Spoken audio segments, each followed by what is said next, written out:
सभी सनातनी बंधुओं को हर हर महादेव। और आज से हम एक नया ये प्रयास आरंभ कर रहे हैं कि धर्मान फाउंडेशन चैनल की तरफ से हिंदू हितों पर हम प्रति सप्ताह या सप्ताह में 2 बार जैसे भी आवश्यक होगा, जैसे भी चैलेंज आएगा वामपंथियों का, उसको हम कन्फ्रंट करेंगे और प्रबुद्ध लोगों को, प्रबुद्ध हिंदू विचारकों को बुलाकर इस प्लेटफ़ॉर्म से हम अपने हिंदू इश्यूज़ को डिस्कस करेंगे। लार्जली एक हल्के-फुल्के माहौल में थोड़ा लाइट स्टफ़ रखते हुए और साथ में थोड़ा विज़डम का भी प्रचार हो एंड क्वेश्चन आंसर्स कि हम अपने सनातनी यंगस्टर्स को क्वेश्चन आंसर्स के थ्रू जो हमारे सीनियर्स हैं और जो हमारे जो प्रबुद्ध हिंदू विचारक हैं उनकी विज़डम को पहुँचाया जा सके। तो सबका स्वागत है। आज who better than the James Bond of Hindu resurgence? मैंने जिस व्यक्ति से बहुत कुछ सीखी है। जेम्स बॉन्ड ही बता दिया। I know उसको सर उसको एक्स्ट्रा बुलेट मत करिए। श्री संजय दीक्षित जी himself blessing us on this platform, and today we will be talking about a very notorious design by the leftists, NOTA का धोखा। तो क्योंकि मैं सडनली इस बात को मैंने रियलाइज किया और मैंने ट्वीट भी किया था इसके ऊपर और उसके ऊपर काफी एक्टिविटी भी हुई कि हाँ, बहुत से यंगस्टर्स हैं, बहुत से मूर्ख ऐसे हैं हमारे समाज के लोग जो कहते हैं कि जी none of the above, none of the above. तो मैंने सर से कहा, मैंने कहा सर इसकी जड़ तक जाया जाए। तो सर ने कहा कि 2013 में सुप्रीम कोर्ट के द्वारा मैंडेटेड है। तो मैंने जब उसमें कुछ रिसर्च करी तो क्या बात है वो हम आगे अपने 1 घंटे में हम डिस्कस करेंगे, लेकिन मैं सर के इंट्रोडक्टरी रिमार्क्स चाहता हूं कि सर नोटा के बारे में व्हाट डू यू थिंक? मैं तो आज तक ये समझ में नहीं आया कि नोटा अगर आपको दबाना है तो आपको पोलिंग बूथ तक जाने की क्या आवश्यकता है। अपने घर पे बैठे रहिए। नोटा का मतलब तो यही है ना, नन ऑफ द अबव, यानी कि भाई हमें इनमें से कोई पसंद नहीं है। पहले जब हमें इनमें से कोई पसंद नहीं होता था तो हम पोलिंग बूथ में नहीं जाते थे, अपना समय व्यर्थ नहीं करते थे। अब यदि आप पोलिंग बूथ जाएंगे, वहाँ आप लाइन में लगेंगे, ये पोलिंग बूथ तक जाने का जो है वो आपका एक प्रयास होगा। अपनी गाड़ी में जाएंगे, पेट्रोल फूकेंगे, फिर वहाँ जाके गाड़ी की पार्किंग ढूंढेंगे। कई बार पार्किंग ढूंढने में बड़ी समस्या होती है।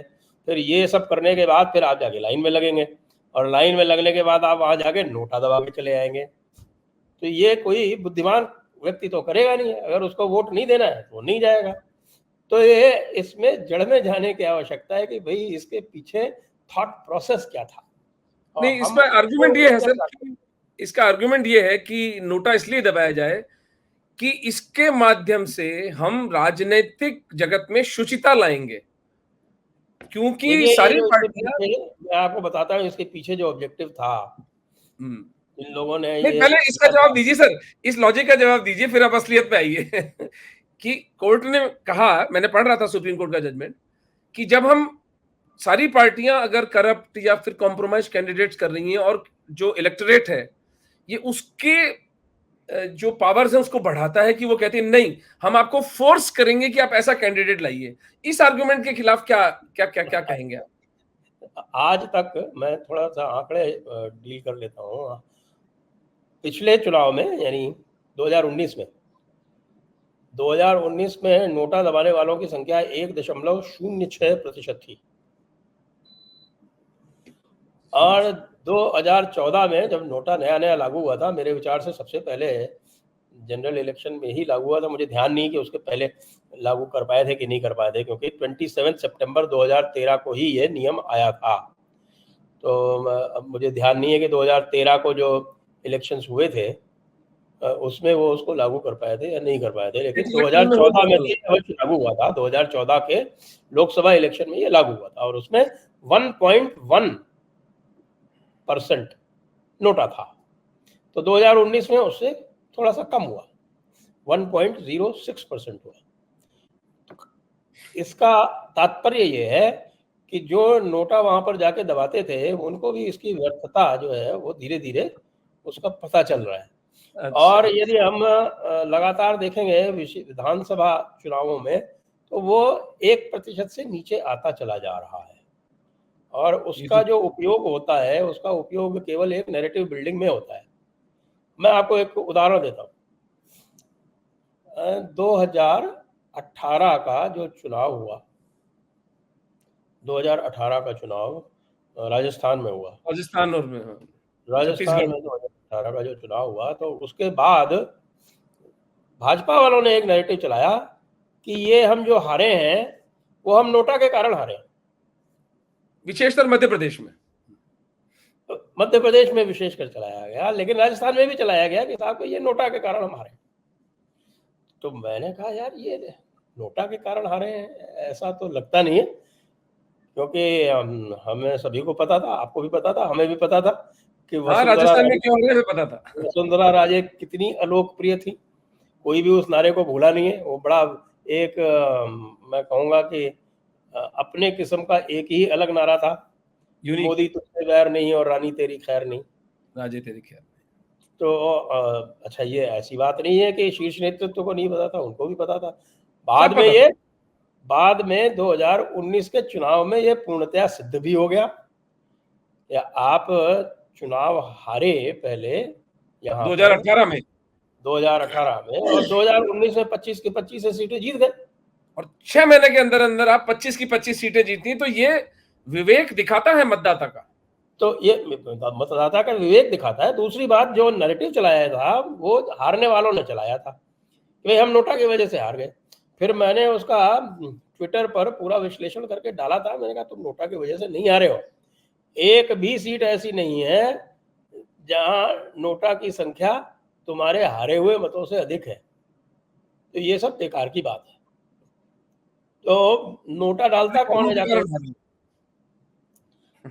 अच्छा, नोटा डालने का अर्थ तब हो जब नोटा वाले डालने वाले को यदि आइडेंटिफाई किया जा सके, तब तो जो वो प्रोटेस्ट कर रहा है उसका कोई मूल्य भी है। वरना अगर आप पूरा एक लॉन्ग टर्म एवरेज लें सारे असेंबली इलेक्शन और सबका, तो आप पाएंगे कि ओवरऑल जो नोटा है वो 1% से कम है और लगातार कम होता जा रहा है। Very good, very good. तो इसलिए ये जब लगाया गया था, तो आप जो कह रहे हैं ना वो शुचिता वाला, वो तो एक आइडियोलॉजिकल या उसको कहे कि एक आदर्शवादी एक पॉइंट ऑफ व्यू था। उसमें इनका एक बड़ा खतरनाक इरादा था, अच्छा। हमारे लेफ्टिस्ट का। अच्छा। हमारे लेफ्टिस्ट का इरादा था कि ये कतिपय स्थानों पर नोटा को हाईएस्ट वोट दिला देंगे, और अच्छा। जब वो नोटा को हाईएस्ट वोट जब दिला देंगे, तब ये जो पूरा सिस्टम है पार्लियामेंट्री इलेक्शंस का, इस तरह से जो हमारा जो सिस्टम है फर्स्ट पास द पोस्ट वाला, इसी को चैलेंज कर देंगे और कहेंगे कि देखिए साहब, कोई लोग तो इसको चाहते ही नहीं, और आप जो है वो दूसरी तरह का सिस्टम लाइए। इन लोगों का सदैव से प्रयास ये रहा है, विशेषकर जब से भारतीय जनता पार्टी पावर में आ गई है, तब से इनका ये प्रयास रहता है कि किसी तरह से अब इसको जो है हम प्रोपोर्शनल रिप्रेजेंटेशन सिस्टम की तरफ ले जाए। क्योंकि आप जानते हैं प्रोपोर्शनल रिप्रेजेंटेशन सिस्टम में तो जिसके अगर 15% भी वोट आएंगे तो उसको 15% सीटें लेने का अधिकार हो जाता है। वो लिस्ट सिस्टम होता है उस तरह का। और जहाँ जहाँ ये सिस्टम है वहाँ वहाँ आप जानते हैं कि पूरी तरह से एक जर्मनी इत्यादि में या यूरोप में कई जो देश इस प्रकार के हैं जहाँ ये प्रोपोर्शनल रिप्रेजेंटेशन सिस्टम है, उनका पॉलिटिकल सिस्टम पूरी तरह से ध्वस्त हो चुका है, ये ध्वस्त कगार हो पर है। चुका है। और चूंकि ये जो ध्वस्त वाली जो स्थिति है, जो अराजकता वाली स्थिति है, ये लेफ्ट को सूट करती है। तो ओह ये दो दे थ्राइव ऑन इट। हाँ, तो एब्सोल्युटली एक एक इसमें मतलब कि नोटा के वोट्स काउंट करके ये चैलेंज करना इलेक्टोरल सिस्टम को, ये subverting democracy through democracy. Yes, वो तो अभी भी करते हैं ना। वो तो आप इनको देखते ही हैं, वो लगातार। स्मार्ट लोग है अब सर, मानना पड़ेगा, वी अब गॉट टू गिव देम। आप जो है मुस्लिम ब्रदरहुड की सारी जो कारगुजारी है वो आप देखिए कैसे करते हैं वो यूएस में। वो तो पूरा यूएस का सिस्टम यूज करके ही तो यूएस के सिस्टम को ध्वस्त कर रहे हैं, कोई अलग से कुछ थोड़ी लाया है। तो तो अब ये इसमें इनका लॉन्ग टर्म प्लान था, हम्म, लेकिन इसका जो स्ट्रक्चर है, जिस तरह से इसको स्ट्रक्चर किया गया है, वो पूरी तरह से फ्लॉड है। इसका कोई मतलब नहीं है। आप जो है वो नोटा, अब आपने देखा कि सूरत में सारे कैंडिडेट विड्रॉ कर गए। जो लेटेस्ट जो हाँ, कांग्रेस के वो साथ जो मज़ाक हुआ है, तो वैसे तो उनके साथ 3 स्थानों पर हो गया। सबसे पहले खजुराहो में जो समाजवादी पार्टी को उन्होंने दे दी थी बड़े शौक से कि भाई समाजवादी पार्टी जो है यहाँ पर बड़ा अच्छा कॉन्टेस्ट कर लेगी, तो वो समाजवादी पार्टी वाला जो कैंडिडेट था, वो स्क्रूटिनी के बाद आराम से जब स्क्रूटिनी हो गई, जब ये पक्का हो गया कि और कोई नहीं नॉमिनेशन फाइल कर सकता, तो उसने विथड्रॉ कर लिया अपना पर्चा। तो हमारे चार जो 4-5 करोड़ रुपए बचा लिए बंदे ने अपने। बचा लिए उसने। वीडी शर्मा जी जो थे भारतीय जनता पार्टी के जो अध्यक्ष हैं वहाँ के मध्य प्रदेश भाजपा के, वो आराम से अब रिलैक्स हो गए। और रिलैक्स होने के बाद भी आप ये देखिए कि अब वहाँ भी क्या किस प्रकार का वो किया जाए कि अभी दूसरे फेज में वहाँ पर चुनाव हुआ, और दूसरे फेज में चुनाव में फिर भी वहाँ पे 56% पोलिंग हुई। वो तो कम ही है, राइट? 56% पोलिंग हुई, और नोटा जो है वो 1% से कम है।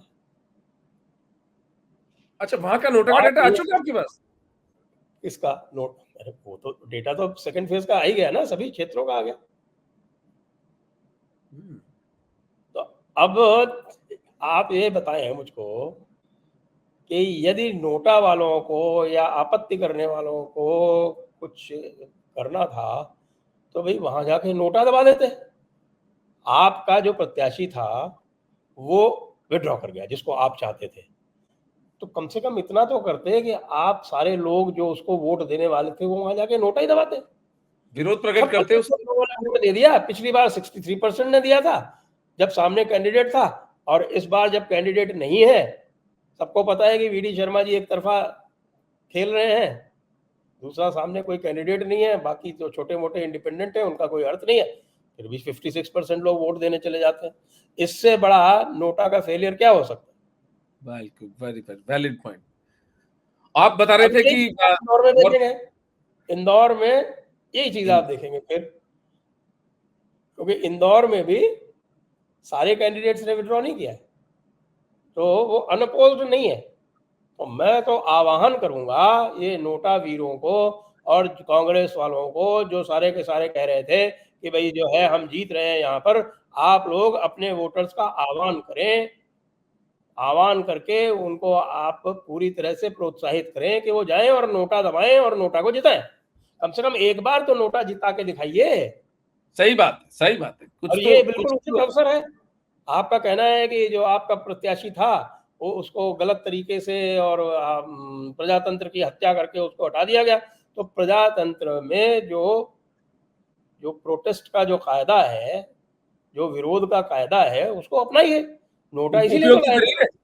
तो मैं पूरी तरह से इस समय आह्वान कर रहा हूँ, राहुल गांधी जी सुन लें और खड़गे जी सुन लें, और जो भी हमारे दिग्विजय सिंह हैं, दिग्विजय सिंह भी हार रहे हैं ऐसा सुना जा रहा है, कम से कम हमारी जो रिपोर्ट्स आ रही ग्राउंड से वो तो यही बता रही।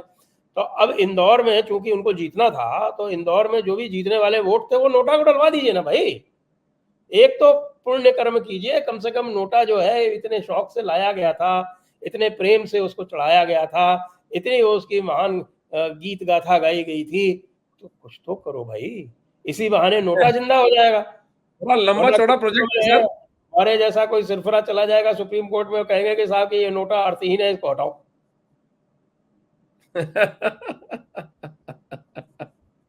क्योंकि ये जो सिरफिरापन है इसका आरंभ होता है 2012 में।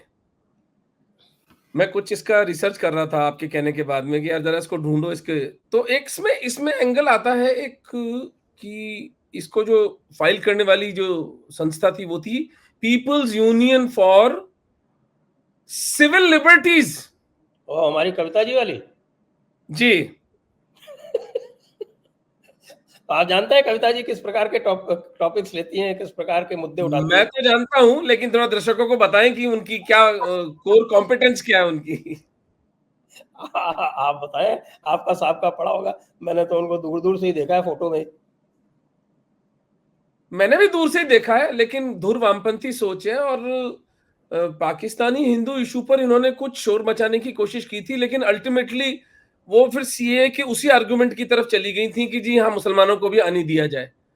तो फिर मैंने कहा कि यार ये तो देशद्रोही वाला एलिमेंट है इसके अंदर। तो कि बेसिक सीएए का जो प्रिमाइस है वो तो वहां की माइनॉरिटीज को बचाना है जिहादी समाज से। अगर आप ये आर्गुमेंट दे रहे हैं कि इसके अंदर मुसलमानों को भी इंक्लूड किया जाए, पता नहीं कहां कहां से ले रहे हैं, अहमदियों को और शियाओं को, और भाई हमें क्या मतलब है इनकी इंटरनल कॉन्ट्रडिक्शंस का, हमें क्या लेना देना है। ये देश उनका कहने का अर्थ है कि प्रताड़ना करने वालों के मौलिक अधिकारों का, यानी उनके प्रताड़ित करने के मौलिक अधिकार का हनन नहीं होना चाहिए, वो साथ में आने चाहिए। प्रताड़ित करने का मौलिक अधिकार ये बहुत जबरदस्त आपने। अभी क्या बात करें, बड़ी किताब में लिखा है ना, प्रताड़ित करने का मौलिक अधिकार है। सही बात है, हमारा तो होना ही एक एक प्रताड़ना है उनके लिए। बहुत बड़ी प्रताड़ना है साहब। बताइए, आप जो है वो आप कीड़े मकोड़ों से भी गिरे पड़े हैं, गए गुजरे हैं।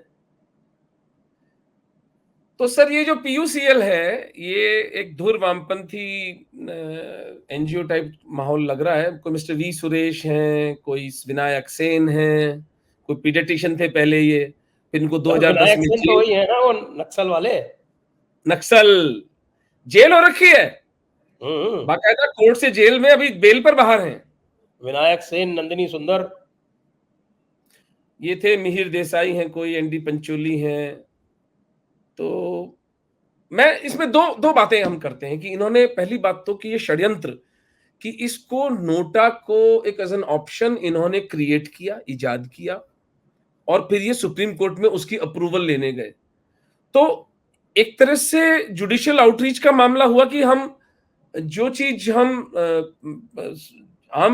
समाज को नहीं समझा सकते उसमें चलो जुडिशरी का उपयोग करते हैं। तो ये do you agree with this thing that judicial outreach है कि इसके मैं अंदर तो की आपको इसका जो लीगल आर्ग्यूमेंट है और जो कॉन्स्टिट्यूशनल आर्ग्यूमेंट है ये मैं बता देता हूँ आपको, क्योंकि सुप्रीम कोर्ट ने और सुप्रीम कोर्ट की बड़ी बेंचेस ने कई बार ये होल्ड कर रखा है कि election is not a fundamental right. Democracy really basic structure, लेकिन election is not a fundamental right.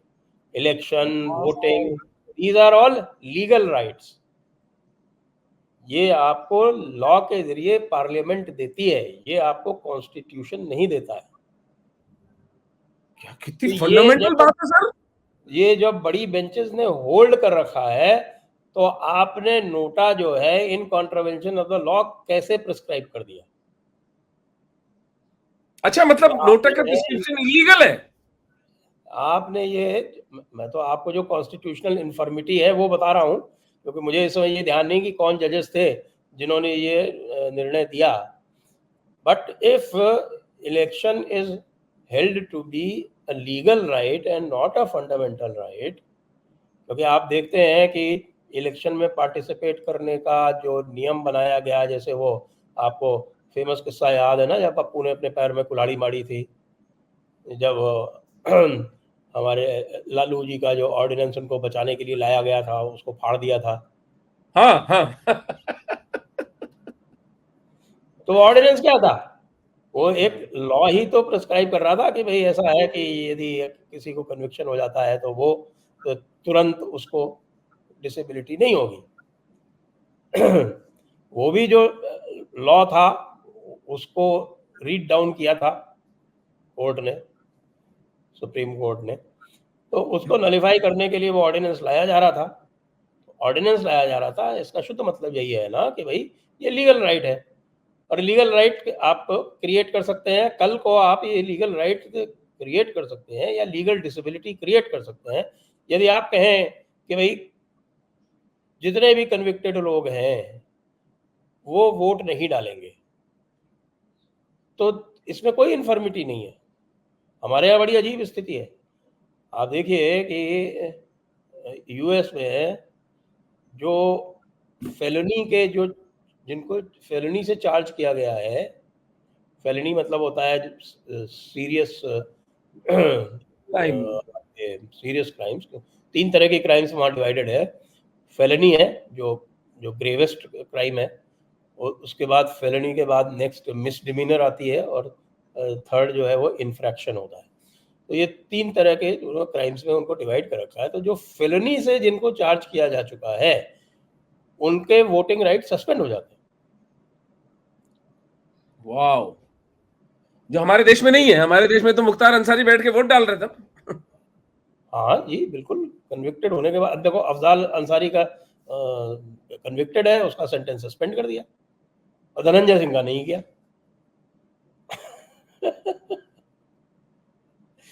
शरिया तो कंप्लायंट देश, शरिया बेल तो दे दी कंप्लायंट देश उसको, के अपने बेल फायदे हैं। बेल दे दी लेकिन उसका सेंटेंस सस्पेंड नहीं किया। तो ये जो स्थितियाँ हैं, तो अब हम भी जानते हैं कि हमारे कॉन्स्टिट्यूशनल कोर्ट्स जो है वो किस तरह से डिसीजंस तो लेते आप हैं। कह रहे थे कि it is not a fundamental right, it is a legal right.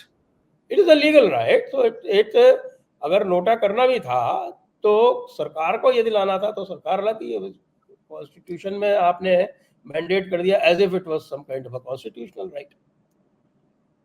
अब ये तो क्या है कि कोर्ट्स की तो टेंडेंसी होती है, not just in India, the world over, that they tend to take over more and more power to themselves. और लेजिस्लेटिव पावर्स जो हैं वो एक्सरसाइज करते रहते हैं, और यदि पॉलिटी स्ट्रांग नहीं होती है तो उनको करने देती है। जैसे यूएस में भी एक कहावत है लीगल सर्कल्स में, वो कहते हैं कि भाई what is the American constitution, तो उसका जवाब आता है American constitution is what the supreme court says it is. Wow! क्या बात है!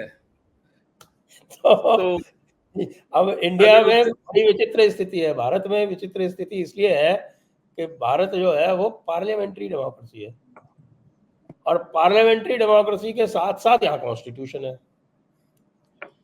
अब आपने सिस्टम वो अडॉप्ट किया जो 1000 साल में इवॉल्व हुआ था ब्रिटेन में। Britain took 1000 years to evolve this system.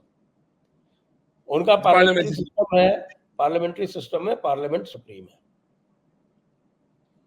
हालांकि वहां भी उन्होंने जुडिशरी को इंडिपेंडेंट कर रखा है, जेन्युइनली इंडिपेंडेंट कर रखा है। जनरली और हमारे यहाँ भी इंडिपेंडेंट है, हमारे यहाँ तो ज़्यादा स्वेच्छाचारी है, इंडिपेंडेंट। इंडिपेंडेंट नहीं है। यहाँ पे ऑटोनोमस है, इंडिपेंडेंट नहीं है। वही है, ऑटोनोमस ऑटोनोमस हो गई है। तो दिस इज़ नोटा का जो जजमेंट इंडिपेंडेंस आता है and sir, sorry, according to you it's a judicial outreach, right? This is a judicial outreach. और प्रैक्टिस में ये दिखा दिया है कि ये पूरी की पूरी प्रीमाइस जिसके ऊपर ये लागू किया गया था, that premise itself was wrong, it was illogical.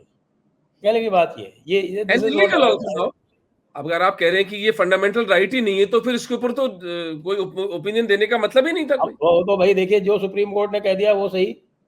ठीक है, अब एक बार उन्होंने ये व्यू ले लिया तो वो ठीक है। और अब थैंक यू फिर वेरी मच आप फॉर योर कभी कभी क्लैरिफिकेशन। कोई कोई जो दूसरी कोई बेंच है वो ही रेफर कर सकती है, ये तो हमारा आपका राइट भी नहीं है। मान लीजिए किसी और केस में कोई दूसरी बेंच हो, उसको लगे कि भाई this decision was wrong, so they have the power to refer it to a larger bench. तो ओके, ये तो अब केवल जो है, this is now only the sweet will of the lords, my lords. या फिर सरकार जो है उसको ओवर रूल करे। अच्छा, सरकार कहती है हमें क्या फर्क पड़ता है यार। अगर कोई बेवकूफ ऐसा है जो घर बैठने की बजाय वहां जाके नोटा दबाना चाहता है, तो हमारी हेल्थ को क्या फर्क पड़ता है। दबाओ, एक बटन ही तो हमको एक्स्ट्रा देना है, दे देंगे। बट अगर ये फोरम हम लोग हिंदू थॉट को एक्सपैंड करने के लिए बना रहे हैं, हिंदू विजडम को एक्सपैंड करने के लिए बना रहे हैं, तो हमें एक्सपोज तो करना चाहिए कि नोटा कितना मूर्खतापूर्ण चॉइस है। भाई मैं मैं तो कह रहा हूँ ना, सारे जितने भी हैं महान लोग जो कहते हैं हम नोटा दबाएंगे, हम कहते हैं यार घर बैठ जाओ भैया। क्यों मुसीबत ले, तो तुम्हारा नाम तो डिस्क्लोज होगा नहीं भाई, सही है। सीक्रेट वोट है ना। हाँ। तो दुनिया में कोई नहीं जानेगा कि आपने इतना महान काम किया है, कि आप वहां गए, आपने इतना कष्ट किया और आपने नोटा दबाया। आपने इतना महान काम किया कि आपने जाके नोटा दबाया। आपने नोटा दबाया साहब। ये किस और तरह से नोटा सर दबा के इसमें बात हम ना तो हुई? पूछ लेंगे कि क्या प्रूफ है भैया तुम्हारे पास, तुमने नोटा दबाया। तुम्हारी तो क्लेम है, हम तो कहते हैं कि तुमने जो है सामने वाले को वोट दिया जिसको हम नहीं चाहते हैं। तो ये जो महान कार्य करने के लिए यदि तुमको जाना है, तो यार बचाओ, अपने घंटा भर अच्छा बचाओ, सर, थोड़ा मैं बहुत एक पेट्रोल मेरा बचाओ, एक थोड़ी अपनी एफर्ट बचाओ, कुछ और रचनात्मक काम करो। आप जो है वो बैठ के रील्स बनाओ, और जिसको आपको गालियाँ देना है उसको गालियाँ दो, जाके पप्पू पुराण पढ़ो, ये सब काम करो। अच्छा सर, मुझे थोड़ा ये टाइम क्यों बताएं वेस्ट? कि as a student of psychology, I love understanding human psychology. ये माइंडसेट क्या है?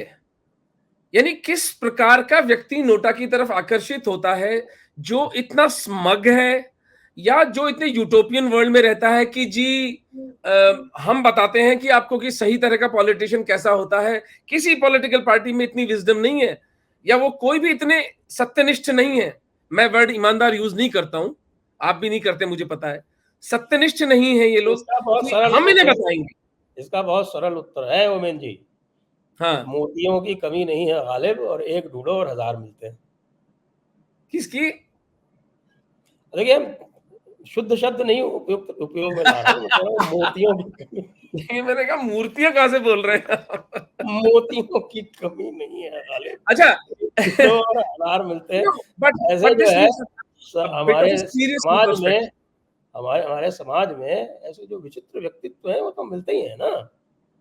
अगर सर ऐसे आपने विचित्र बात व्यक्तित्व समाज नहीं की कर होते दी। तो ये आपका ये जेंडर रीअसाइनमेंट फल फूल रहा होता क्या अमेरिका में? नहीं, लेकिन सर एक बात नोटिस करने की है। कोई मुसलमान या ईसाई नोटा की बात नहीं करता। ये बीमारी प्योरली हिंदू डिजीज है।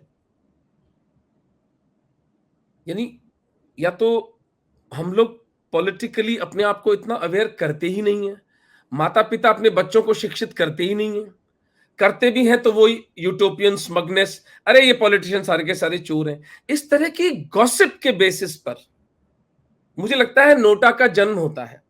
क्योंकि इब्राहिमिक्स जो इस देश के अंदर अपनी जितनी भी उनकी परसेंटेज का डिसप्रोपोर्शनेट यूज करते हैं इलेक्ट्रली, वो हिंदू तो अपना 1% वोट भी अगर खो रहा है, तो ये एक अन्वेषण का विषय है कि केवल हिंदू समाज को यह बीमारी क्यों है। तो क्या है, देखिए, हरि अनंत हरि कथा अनंता, ये तो हमारे यहीं कहा कहा जाता है ना, ये उनके यहाँ वही थोड़ी कहा सुलही जाता सब सब संता। है। पर ये संत तो हम नहीं है तो सर। हम तो अनंत के पुजारी हैं, तो इसलिए हमको अनंत संभावनाएं दिखती हैं। उनको तो अनंत संभावनाएं दिखती नहीं, उनके लिए तो केवल एक नहीं ही है, सर, इसको इसको विनोद में थोड़ा ये। Life begins after death. उनके लिए तो जिंदगी जो है वो मौत के बाद ही शुरू होती है। आपको जीवन में अनंत संभावनाएं दिखती हैं, तो आपको नोटा में भी संभावना दिख जाती है, उनको नहीं दिखती। लेकिन आप जीवन के प्रति अनंत संभावनाएं संभावनाएं भारत हिंदू धर्म देता है, लेकिन विवेक विवेक भी तो कहता है ना, विवेक बुद्धि। आप मूर्खता तो नहीं करेंगे ना संभावनाएं तलाशने के चक्कर में। वो शत्रु से ही विवेक सीख लें। विवेक कहाँ मिलता है? किस मोहब्बत की दुकान पे मिलता है? मैं सर इसमें ना वो हाँ भाई, जजमेंट कहीं में मिलता हो कुछ, अगर अच्छे दाम में भी मिलता हो, मतलब अगर मान लीजिए 1000-1500 रुपए किलो भी मिलता हो तो मैं ले आता हूँ। नहीं नहीं, ये विनिमय की वस्तु नहीं है, ये तो कल्टीवेट करना पड़ता है। मैं उस जजमेंट में से 4 लाइनें पढ़ के सुनाता हूं, हम इसको आगे वहां लेके चलेंगे, क्योंकि तो रिकॉल पर जाता है अल्टीमेटली ये जो नोटा का जो जो गेम था, and then finally subversion of democracy. तो जज सुप्रीम कोर्ट जजमेंट को कोट किया है विकिपीडिया पर। We direct the election commission to provide necessary provision in the ballot papers, adding another button called none of the above be provided in the EVM, so that the voters who come to the polling booth and decide not to vote for any candidates in the fray are able to exercise their right not to vote while maintaining their right of secrecy. अब लिखते हैं, the Supreme Court also observed that it is essential that people of high moral and ethical values are chosen as people's representative for proper governance of the country, and nota button can compel political parties to nominate a sound candidate. समझ गए देखिए, sir अब आप? नहीं नहीं, वो बात पे आपकी, मैं तो यही शुरू में ही कह रहा था आपको लेकिन वही वाली बात है कि साहब के कथनी और करनी में जो अंतर होता है, कोर्ट्स की ही कथनी और करनी में अंतर बता दूं। एक चीफ मिनिस्टर जेल में बैठा है और लोगों ने पता नहीं कितनी पिटिशंस लगा दी कि साहब इसको जो है आप आदेश दो लेफ्टिनेंट गवर्नर को इसको हटाए, तो कहते नहीं नहीं, वो उसकी स्वीट विल है। सब तरह की कमेंट्री कर दी उसके ऊपर कि ये ऐसा है, ये नेशनल इंटरेस्ट को ध्यान में नहीं रखता, ये अपने पर्सनल इंटरेस्ट को प्रेफरेंस देता है, लेकिन ये नहीं कह रहे कि भैया तू हट जा। तो उपदेश देने का जो अधिकार है, वैसे भी आप जानते हैं कि सनातन धर्म जो है वो उपदेशात्मक है, लेकिन निर्देशात्मक नहीं है। पर उपदेश सफल बहु तेरे, पर दूसरों को ही दिए उपदेश जा रहे कुशल, पर उपदेश कुशल बहु तेरे, बहु तेरे। ये आचरहि ते नर न घनेरे। हाँ हाँ हाँ। तो चूंकि सनातन धर्म में उपदेश का अपना एक स्थान है, तो हम उपदेश देते हैं, निर्देश थोड़ी देते हैं हम। यही कोर्ट कह रहा है कि देखिए हमने आपको उपदेश दे दिया, निर्देश अब नहीं देंगे हम आपको, क्योंकि हम सनातन धर्मावलंबी हैं। तो सर ये और जो उपदेश था अब्राहमी अब्राहमी धर्मों में सीधा सीधा निर्देश होता है, कोई उपदेश नहीं होता। निर्देशात्मक है, एग्री, वो पॉइंट टेकन। तो ये जा रहा है राइट टू रिकॉल की तरफ, राइट? अगर ये इसी तरह नोटा को ये लोग ऑगमेंट अगर कर इसको पाते। प्रैक्टिस में देखें, आप इसको प्रैक्टिस में देखें, तो राइट टू रिकॉल की तरफ ये कैसे जाएगा?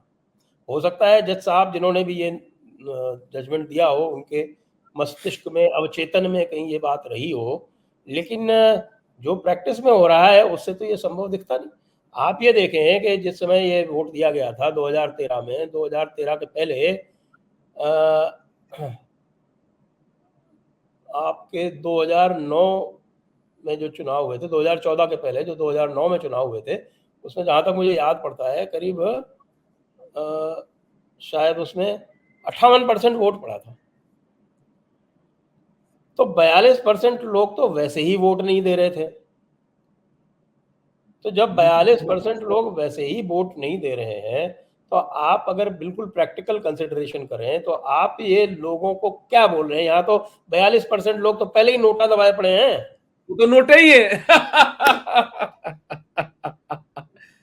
बिल्कुल सर, ये कितना बढ़िया ऑब्जर्वेशन दिया है आपने, ब्यूटीफुल ब्यूटीफुल। ये अलग बात है 42% कि तो नोटा है ही। 2014 में 8% वोट बढ़ गया, 8.1% वोट बढ़ा था 2014 में।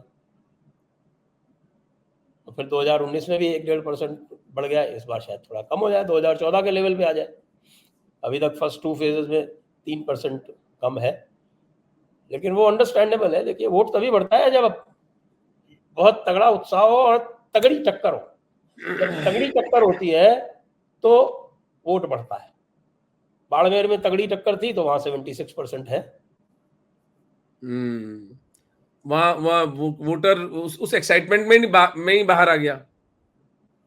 तो ये तो जो है पार्लियामेंट्री डेमोक्रेसी जैसे भारत में जिस प्रकार से चल रही है, आप देखेंगे कि विधानसभा में 8-10% वोट जो है वो लोकसभा से अधिक होता है सदैव। या बिकॉज वो उसको डायरेक्ट इंटरेस्ट उसका होता है वोटर का। इंटरेस्ट होता है उसका। आप ये अभी भी देख लीजिए कि हमारा जो ओवरऑल वोटिंग पोलिंग परसेंटेज है वो 62-63 आ रहा है शायद राजस्थान में।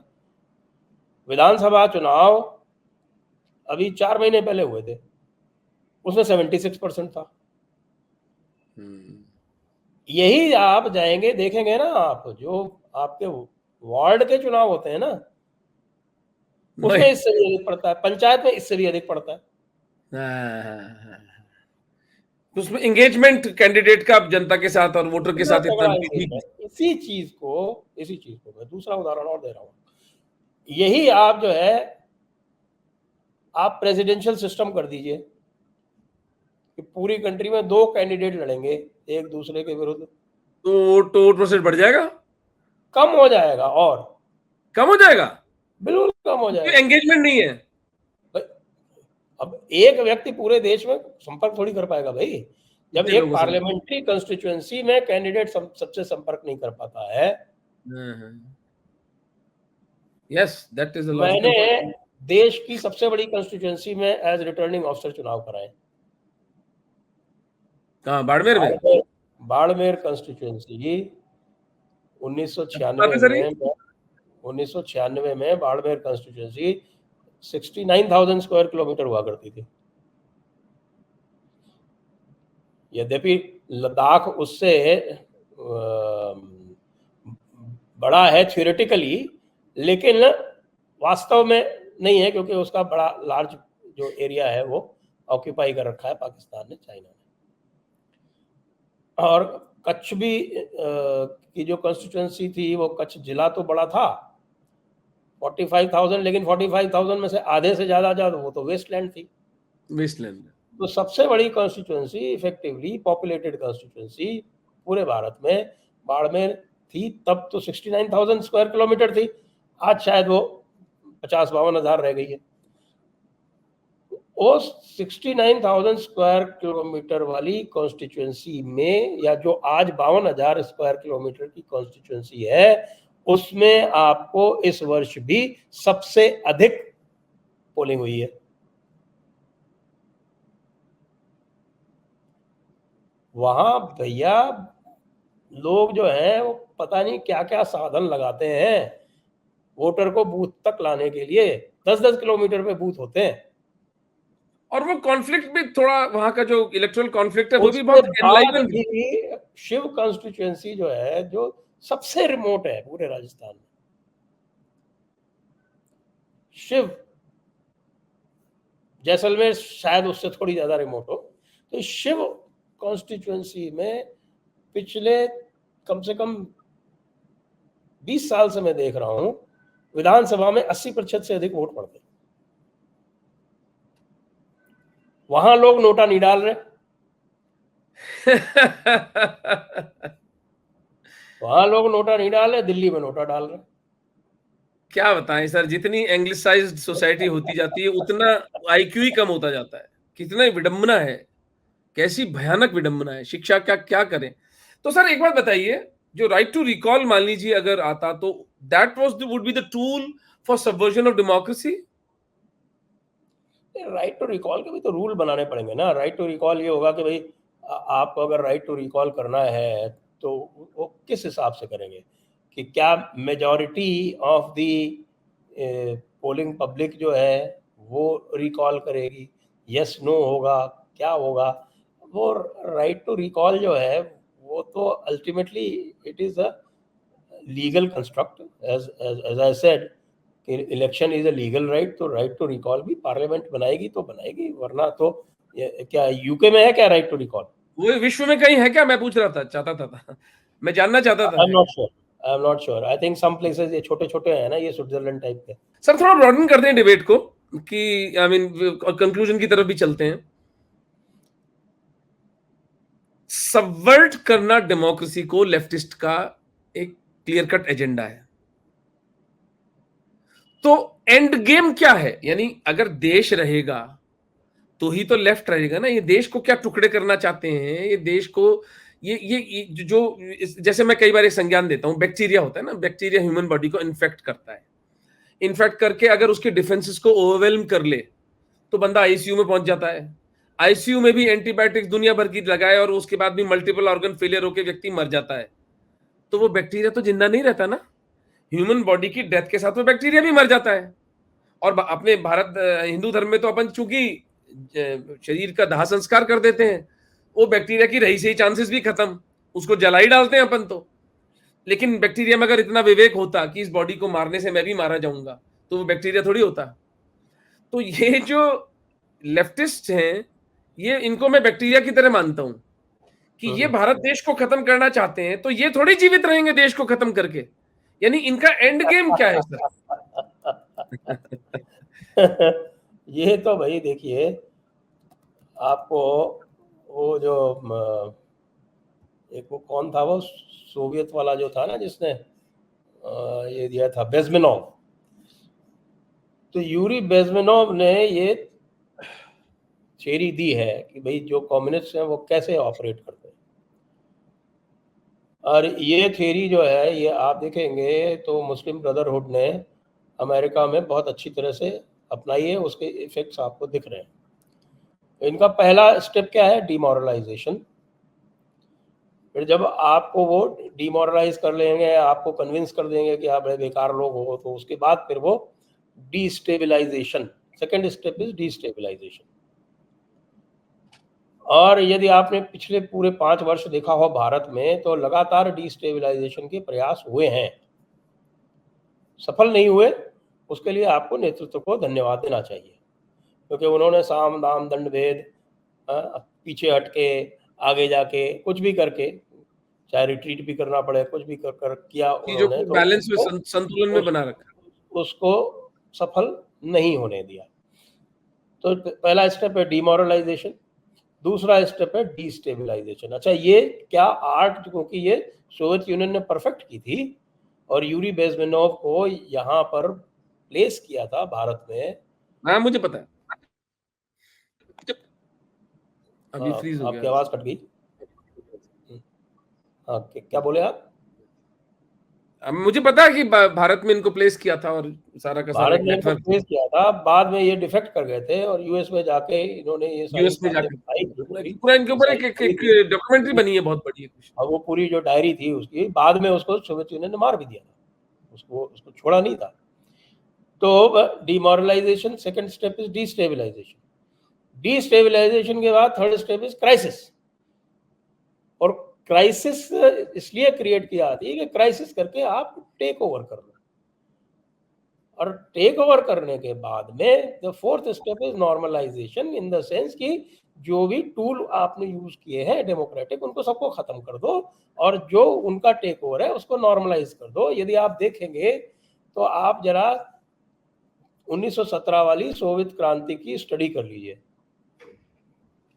वो जो बोल्शेविक रेवोल्यूशन हुआ था, उसकी आप स्टडी कर लीजिए कि भाई, जैसे ये बार बार जाता है ना विदेश, हमारा पप्पू, क्या कहें अब, इससे इससे अच्छा शब्द मिला नहीं है मेरे लिए, नहीं, बहुत प्यारा शब्द है ना। पप्पू तो वात्सल्य का प्रतीक है, है। किसी को आप, एंडियरिंग है, एंडियरिंग भी है। आप तो वात्सल्य रूप में कहते हैं। हाँ।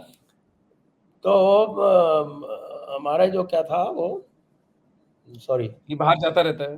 हाँ, 1917, जैसे ये बाहर जाता रहता है, क्यों जाता रहता है, तो उसके लिए आप जाइए जरा देखिए लेनिन ने क्या क्या किया था। लेनिन को बहुत ग्लोरीफाई किया गया, उसका महिमा मंडन किया गया। बाद में जब आज की डेट में आप जाइए कि Lenin is a hated word. Lenin जो था वो सारा काम उसने अपना जर्मनी में बैठ के किया। Yes, yes. और जब फर्स्ट वर्ल्ड वॉर चल रहा था, तब उसने जो है यहाँ पर डिस्टेबलाइजेशन कैसे किया, उसने डिस्टेबलाइजेशन जो है उसमें उसने पूरा प्रयास किया कि सोवियत सेना जो, सोवियत यूनियन तो तब था नहीं, जो रूसी सेना जो है, जार की सेना जो है, वो हार जाए। और एक दो बैटल जब हारी, तो उसके बाद उसने वो क्राइसिस क्रिएट कराई, एंड देन जिसको टेक देख ओवर। के जो जार जो था वो एक भला आदमी था, और जो वहां की जो रेजिस्टेंस थी उसके पक्ष में उसने एब्डिकेट कर दिया कि ठीक है, मैं छोड़ देता हूं, आप टेक ओवर कर लीजिए। इस समय तक लेनिन बाहर बैठा है, इस समय तक लेनिन बाहर बैठा है। तो फिर यही डीप स्टेट वाले जो आजकल काम करते हैं ना, यही लोग उसको जो है, आपको पूरा किस्सा सुना होगा आपने कि किस तरह से बंद ट्रेन में उसको जो है वो भेजा गया फिनलैंड के रास्ते और उसको पहुंचाया गया बिल्कुल, बिल्कुल। लेनिनग्राड में। और वहां पहुंच के वो धीरे धीरे उस रेवोल्यूशन को टेक ओवर कर लेता है। टेक ओवर कर लेते हैं। अच्छा, टेक ओवर करने के बाद भी फिर जो जो सेकेंड रेवोल्यूशन होता है, उसके बाद जो चुनाव होते हैं, उसमें लेनिन की पार्टी हार जाती है, जिसको बोल्शेविक्स कहते हैं। Bolsheviks actually lose that election, लेकिन उसने तब तक जो है वो डिस्टेबलाइजेशन इतना कर लिया है कि उसने जो है वहां पर क्राइसिस लोगों, पैदा कर दिया। सोवियट्स बना लिए हैं उसने, आर्म्ड फोर्सेस में अपना, अपने जो टेंटिकल्स हैं, अपनी जड़ें जो हैं वो जमा ली हैं। तो फिर वो आर्म्ड टेक ओवर करता है, और उसके बाद फिर you have 73 years of a bad dream. Oh, बाप रे बाप, स्टालिन for का not only for the Soviet Union or the Russians, but also for the entire world. Entire world. और उसके बाद क्या होता है, उसके बाद लोग जैसा सोचते हैं, जैसा अब एक मेरा डिस्कशन हुआ था डॉक्टर राजीव मिश्रा से इसमें, और उसमें जो ये निष्कर्ष निकला था, पर्टिकुलरली जो ओपिनियन था डॉक्टर राजीव मिश्रा का, विच आई एग्रीड विद, और विच मैं आई कैन शेयर हियर, कि भैया लोग सोचते हैं कि सोवियत यूनियन खत्म हो गया तो उससे इसको विश्व को निजात मिल गई। अब फ्रांसिस फुकुयामा जैसे लोग थे, उन्होंने तो दी एंड ऑफ हिस्ट्री लिख दिया। उनको लगा कि ये पूरी जो विचारधारा है वो समाप्त हो गई। नहीं, वो विचारधारा समाप्त नहीं हुई। वो विचारधारा जो है वो कभी भी सोवियत यूनियन की अपनी थी ही नहीं। वो सारी की सारी विचारधारा यूरोप से और अमेरिका से चली हुई, विशेषकर वो यूरोप, और सबसे अधिक वो कभी पली बढ़ी है तो वो फ्रांस में पली बढ़ी है। फ्रांस।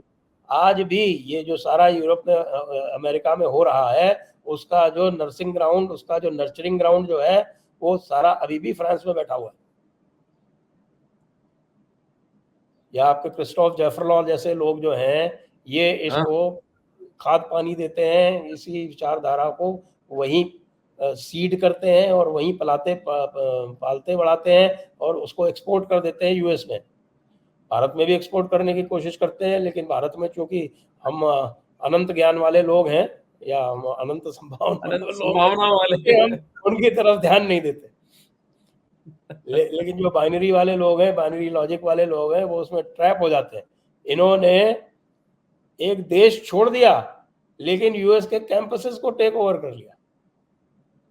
जो आज कमाल है आप सर। देख रहे हैं, वो पूरा का पूरा जो कल्चरल मार्क्सिज्म, जो कभी ग्रैमशी और जब भी कभी आपके ये पोस्ट मॉडर्निस्ट वगैरह ने, फ्रैंकफर्ट स्कूल ने, इन्होंने सबने जो किया था, उसका प्रैक्टिकल एप्लीकेशन आप यूएस में देख रहे हैं सब। तो ये जो अनइमेजिनेबल। एप्लीकेशन यूएस में करते हैं, इसको बार बार भारत में एक्सपोर्ट करने का प्रयास करते हैं। आप ये देखिए, आपको तो हमारे जो जनता है उसके विवेक को बारंबार प्रणाम करना चाहिए कि उसने 2014 में कैसा झटका दिया इन लोगों को। और दिए ही जा रही है। और लगातार दिए जा रही है। और जो लोग जो फ्रिंज में बैठे हुए थे, जो पूरी की तरह अपने आप को पश्चिमी विचारधारा से ओतप्रोत देखते थे, वो भी जो है वो धीरे धीरे उसको छोड़ के इधर शिफ्ट हो रहे हैं। अच्छा सर, एक एक बड़ा इंटरेस्टिंग बात है कि ये these people are never out of power. Christopher Jaffrelot आज भी इंडियन एक्सप्रेस में आर्टिकल लिख रहा है, आज भी वो सेमिनार्स कर रहा है। जैसे कि हम कहते हैं कि BJP is in office not in power. तो इस इकोसिस्टम को तो कोई ध्वस्त कर नहीं पाता। ये लोग सत्ता में रहते हैं, चाहे चाहे पॉलिटिकल पावर इनके हाथ से निकल जाए, तो भी ये सतत इतना अनसीजिंग एक ऑनस्लॉट जो जो यूनिवर्सिटीज में है, सो कॉल्ड इंटेलिजेंशिया पे है। मैं अभी, वो इश्तियाक अहमद प्रोफेसर हैं पाकिस्तान के, वो भारत के दौरे पर आए थे और हमारी टीम के लोगों ने कहा उनको बुलाए। मैंने कहा नहीं, वो क्रिप्टो इस्लामिस्ट है वो बंदा। वो तो अभी एक ताहिर गोरा के साथ में इंटरव्यू दे रहा था, तो वो क्रिस्टोफ जेफरनो को ही कोट किया जा रहा था बंदा। जेफरलो को कोर्ट, मैं तभी समझ गया। मैंने कहा भाई, मैंने तो अपनी गट फीलिंग पर अपनी टीम को मना किया था कि हम इनका जयपुर में कार्यक्रम नहीं कराएंगे, क्योंकि I don't want to promote his crypto मेरे इस्लामिज्म। ख्याल से आपने मुझसे भी पूछा था शायद इसके बारे में। हाँ, हमारी बात हुई थी। हम्म। हमारी नहीं, मैंने उसको डॉक्टर विजय दया के प्रपोजल को मना ही कर दिया था। मैंने कहा नहीं नहीं, वो क्योंकि वो क्रिप्टो इस्लामिस्ट, देखिए, इस्लामिस्ट जो मतलब जो इस्लाम में जन्म लेने वाला व्यक्ति जिनका मैं सम्मान करता हूं, वो एक आरिफ अजकिया है और एक ताहिर गोरा है और एक तारिक फतेह, क्योंकि ये वाकई युद्ध लड़ रहे हैं उस सिस्टम से जिसने कि इस पूरी विश्व में अंधकार कर रखा है। बाकी तो सब अपोलोजिस्ट्स हैं। अच्छा, जो प्रोफेसर इश्तियाक का था वो ये था कि वो जो उनकी इतनी गलती नहीं मानता मैं, जिस हिंदू समाज के साथ वो यहाँ ठहरे, जैसे वो एक इंटरव्यू था उनका हैदराबाद के अंदर, वो उसका व्यक्ति का नाम ध्यान नहीं आ रहा मुझे, क्या विश्व वमन कर रहा था वो साउथ इंडियन बंदा है, मैं उसको जरा गूगल करके बता दूंगा आपको कि वो कहाँ पर उन्होंने उसका एक था। तो मेरे कहने का मतलब ये है कि अधिक जो दोषी है ना सर इसके, वो हमारे so called Hindu upper middle class, so called educated, because इनको मैं अनएजुकेटेड हिंदू मानता हूं, ये इस वामपंथ के सबसे बड़े फैसिलिटेटर्स, हिंदू एलीट, और ये हमें मरने के लिए इन भेड़ियों के सामने छोड़ रहे हैं। और सबसे पापाचारी, सबसे व्यभिचारी अगर कोई समाज है तो ये हिंदू एलीट खुद है, जो कि ये जेफरलोट जैसे पैरासाइट्स को फैसिलिटेट करती है। देखिए, सेक्युलरिज्म जो है वो एक मानसिक विकृति है भारतीय परिप्रेक्ष्य में। भारतीय परिप्रेक्ष्य में जो सेक्युलरिज्म है ये एक मानसिक विकृति है। और वो मानसिक विकृति क्यों है? वो इसलिए है मानसिक विकृति क्योंकि जो भी ये लोग जो है तथाकथित पश्चिमी सेक्युलरिज्म की बात करते हैं, वो ये भूल जाते हैं कि भाई ये जो समभाव का सिद्धांत है वो हमारे यहाँ तो सनातन काल से, अनंत काल से बिल्कुल ठीक बात है। समभाव का सिद्धांत, समभाव का सिद्धांत से जहाँ जहाँ भी वहां से हम दूर गए हैं तो वो एक व्यावहारिक दोष है। उस व्यावहारिक दोष में सुधार के लिए सुधारवादी आंदोलन हमारे यहाँ सहस्राब्दियों से होते रहे, शताब्दियों से नहीं, सहस्राब्दियों से होते रहे। ये पूरा का पूरा, यदि आप ये जिसको कई बार जो है वह कई लोग गलत तरीके से बोलते हैं, ये पूरा हमारा जो भक्ति काल का जो आंदोलन है, ये पूरा भक्ति काल का आंदोलन वस्तुतः एक सुधारवादी आंदोलन है, हाँ, वो जो तो है ही। उस समय की परिस्थितियों को देखते हुए उसी रूप में किया जा सकता था। ये तो आप देखें कि जो व्यवहार जन्य दोष आए हैं, जो समाज में दुराव आया है, वो समाज में दुराव का कारण क्या है, उस पर शोध नहीं हुआ है कि ये समाज में इस प्रकार की विकृतियां क्यों उत्पन्न हुई। क्योंकि उसका कारण ये है कि जब विदेशी आक्रांता यहाँ आकर आपके ऊपर छा गए तो आपकी जो लगातार एक सतत आपकी प्रक्रिया थी प्रज्ञा जिसमें की, आप थॉट अपना थॉट सुधार प्रोसेस करते रहते थे, वो बाधित हो गई। बाधित हो गई। वो कहते हैं हमारे मारवाड़ी में, पहलवान जोर लगा के पग टिके तो जोर लगाऊं। इन आक्रांताओं ने हमारे पैर का टिकने दिए। हमारा जो वो जो है अस्तित्व वो दांव पर था।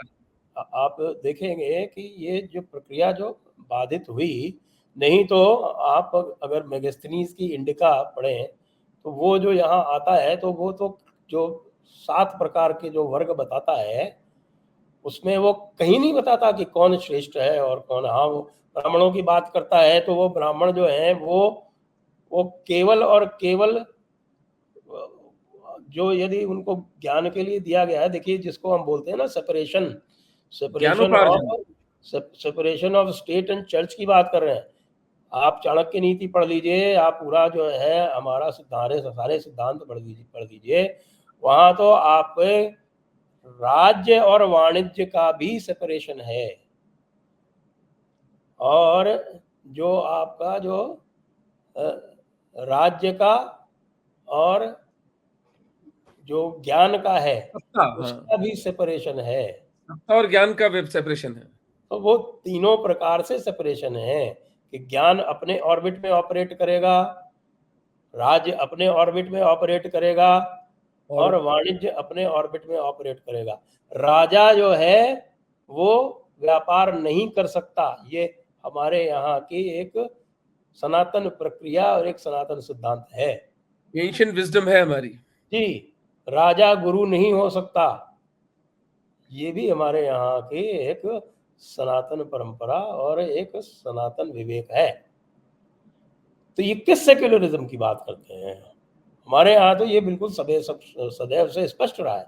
ये बाद में, अब आप ये बताइए कि ब्राह्मणों को जमींदारी देने की प्रथा किसने आरंभ की? नहीं, मुझे नहीं पता। मुगल काल से आरंभ हुई है। और इसको जो है परवान चढ़ाया है अंग्रेजों ने। हाँ, वो आइडेंटिटी को रब इन करना। नहीं, उनको जो है, उनके जो ट्रेडिशनल जो काम था, उससे बाहर लाने के लिए। और उनके अंदर एक स्मगनेस का जन्म हुआ कि भाई हम तो ये हैं, जनेऊधारी हैं, ये हैं, वो हैं। वो जो सारे ये जो कार्य हैं, वरना आप यदि अ, वो सीरियल जो है, एक अच्छा काम किया है, एक ही 2 अच्छे काम किए हैं हमारे चंद्र प्रकाश जी ने, बाकी तो उन्होंने पृथ्वीराज चौहान की तो ऐसी-तैसी कर दी। अरे बाप! लेकिन जो उनका जो चाणक्य का सीरियल है, उसमें जो दिखाते वेरी वेल हैं made. Hats off to the man, hats off. That वो एक कालजयी एक श्रृंखला बनाई थी उन्होंने। आज यही चीज बना दी बंदे ने। सही है। तो वो आपको दिखाता है कि समाज कैसे ऑपरेट करता था, अमात्य का कार्य क्या था, गुरु का कार्य क्या था। तो सर, ये तो हम आपकी जब बुक डिस्कस करेंगे, ये जो बहुत विलक्षण किताब है, all religions are not the same, ये मेरी रिक्वेस्ट है हर हिंदू से कि प्लीज अपने घर में भगवत गीता के समान इस पुस्तक को मंगा कर रखें। आपको कोई बाधा हो तो आप मुझे डायरेक्ट कांटेक्ट करें, मैं आपको कुरियर करवा दूंगा, ये पुस्तक निशुल्क ही भिजवा दूंगा। लेकिन प्लीज इस बुक को पढ़ लें। मुझे नहीं पता कि इस देश के जो ओपिनियन मेकर्स हैं, वो किस मुंह से, वो किस रीढ़ की हड्डी से all religions are the same बोले चले जाते हैं, क्योंकि इस पुस्तक में sir Sanjay Dikshit sir conclusively सिद्ध करते हैं that all religions are not the same. और मैं पूरी सीरीज करूंगा सर के साथ, क्योंकि सर ने इसको 5-6 भागों में बांटा है, logic concept, time concept, eschatology, epistemology, वो सारा हम उसको एक एक सीरियल में कवर करेंगे कि सनातन हिंदू धर्म की क्या विचारधारा है और इब्राहिमिक मतों की क्या विचारधारा है। उसके बाद पूरी स्पष्टता आ जाती है। तो ये जो सर सेक्युलरिज्म की बात कर रहे हैं, वो वेस्टर्न कॉन्स्ट्रक्ट और हिंदू जो कॉन्स्ट्रक्ट है उसका ब्रिलियंट एग्जाम्पल है, और इस बुक के अंदर उन्होंने उसको एस्पाउस भी किया है। सर, इन द एंड, अगर इंटरनेट नहीं आता तो हमारी गर्दनें कब कटती, हमारी स्वतंत्रता कब चली जाती, ये subversion of democracy by democratic means हो जाता, हमें पता भी नहीं चलता। तो ये इंटरनेट महादेव का वरदान हुआ। हाँ, बिल्कुल। ये तो महादेव का वरदान ही है। क्योंकि जब मेरी कल आपसे बात हो रही दैवी थी, मैंने कृपा है ये, न्यूज, दैवी कृपा है ये। आप देखिए कल से आज 24 घंटे में मैंने अपना को people union of civil liberties के इस भसड़ के ऊपर मैंने अपने आप को एजुकेट किया। तो कितने कितने सारे सांप निकल के आए उस बिल में से। And it was so easy to to connect the dots कि ये नोटा कितना बड़ा षड्यंत्र है हिंदू समाज के विरुद्ध में।